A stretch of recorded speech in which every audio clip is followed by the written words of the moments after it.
사고는요, 인명피해도 날 수 있지만 더 큰 피해를 가져다 줄 수도 있습니다. 김유진 아나운서. 네, 그제 오후 4시쯤 대전 동구의 우암 사적공원 정문으로요. 승용차 한 대가 돌진하는 사고가 발생했습니다. 당시 뒤따르던 차량의 블랙박스에 이 사고 장면이 고스란히 담겼는데요. 함께 만나보시죠. 네, 왕복 2차로 도로에서 차들이 여느 때처럼 주행하고 있습니다. 그런데 앞에 있는 저 검은색 차량에 주목해 주시기 바랍니다. 이 차가 도로를 벗어나서 공원 정문을 향해서 돌진하는데요. 아이고, 사고 충격에 기와 지붕이 순식간에 와르르 무너져 내리고 말았습니다. 이게 무슨 일이에요, 네? 주변에는 회색 먼지가 뿌옇게 일어나기도 했는데요. 아이고. 길을 지나던 시민들은 황급히 자리를 피하는 모습이었습니다. 하하. 지금 이게 해외 영상이 아니에요. 우리나라에 있었던 일입니다. 대전에서 있었던 일인데요. 일단 저 차량 운전자가 걱정됩니다. 경찰 얘기 들어보시고 이어가 보도록 하겠습니다. 사고 원인은 지금 저기 운전자를 아직 조사를 못했어요.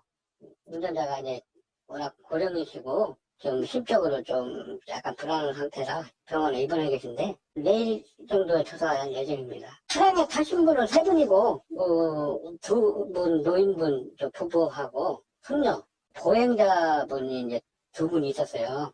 근데 이제 두 분 중에 한 분이 그 좀 다쳐가지고 머리 부위에 약간 부은 정도? 그게 이제 거의 순간에 그냥 바로 무너졌으면 큰일 날 뻔했는데 차량이 통과하면서 바로 무너졌어요. 뒷부분은 약간은 저기 좀 묻혀 있었거든요. 뒤에 천만 다행이에요. 조수석하고 운전석 다 에어백이 작동이 돼서 두 분 다 정상이에요. 두 분 사고가 막 외형상 워낙 놀랄 정도 사고니까 위에서 내려앉아가지고 심적으로 충격이 좀 많이 있는 것 같아요. 그래서 우리도 이제 섣불리 너무 빨리 가서 사고 원인 조사한다고 가서 할 게 아니라 환자분이 좀 안정을 찾으신 다음에 조사하려고 이렇게 일정을 맞추고 있습니다. 그야말로요. 하늘이 도왔습니다. 세상에 보셨잖아요. 기와 건물이요. 폭삭 주저앉았습니다. 정말 그냥 와르르 무너져 내렸어요. 그런데 운전자분, 조수석 타고 계신 분, 뒷좌석 앉은 분, 그리고 보행자분, 다행히 심하게 다치신 분은 안 계시다고 하는데 천우신조인데요. 일단 김복준 의원님, 네, 어쩌다 저런 일이 일어났을까요? 어떤 면에서 보면은 저 건물을 받치고 있는 중간 기둥을 지금 추돌한 거거든요. 그러다 보니까 이 하중이 이제 견디지 못해갖고 무너지는 건데 사실은 저 중간 기둥이 저 정도에서 무너질 정도로 튼튼하지 않았기 때문에 저분 사신 거예요. 그래요? 오히려? 아주 단단한 기둥이었으면 저거 추돌했으면 운전자분들 사망했을 수 있어요. 어허. 그런 면에서 보면은 어떤 면에서 보면 운전자들한테는 다행일지 모르겠습니다만은 네. 여하간 이 운전자분이 70대 고령이시라고 해요. 아하. 그래서 두 부부하고 손녀를 태우고 아마 어딘가를 가고 있었던 것 아이고. 같은데 이제 본인 이야기는 그렇습니다. 내가 운전하는데 차량 조작이 제대로 안 되더라.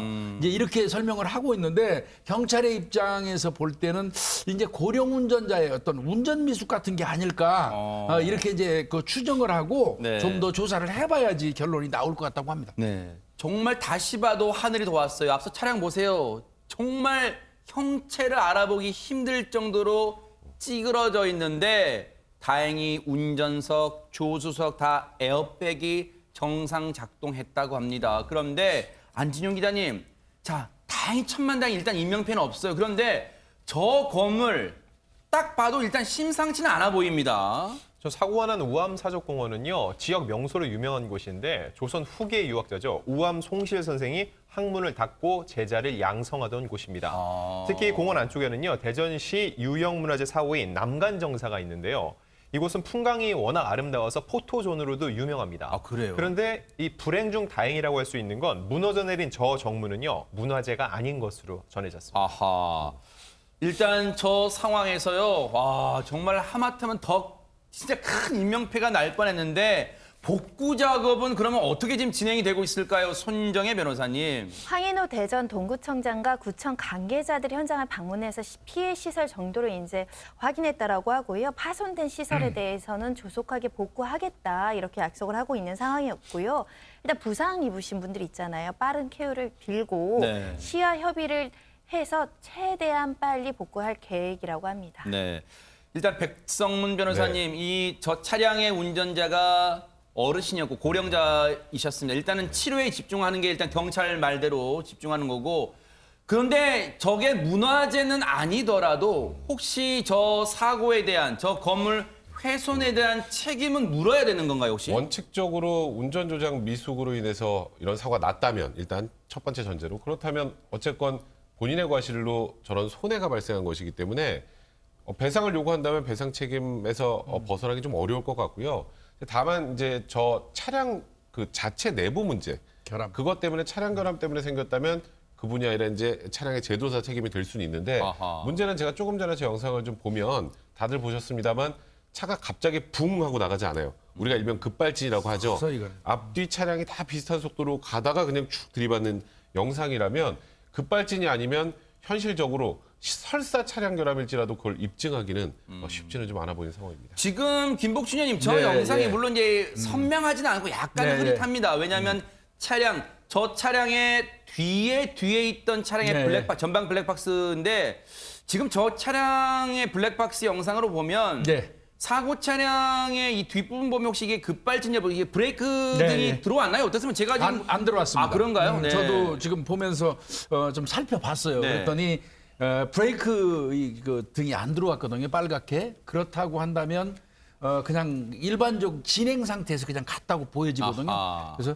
뭐 저거만 가지고는 뭐 자세히 안 보이잖아요. 브레이크가. 아, 그렇다면 일단은 물론 치료에 일단 전념을 하고, 저분은 일단 네. 치유하는데 일단 경찰도 시간을 드리는 것 같고, 이후에 혹시 운전 미숙이 있었는지, 그리고 혹시라도 졸음 운전이 있었는지 등등을 또 자세히 따져봐야 될 것 같습니다. 일단 천만다행으로 경상을 입으셨다고 하니까 천만다행이 아닌가 이런 생각도 해봅니다.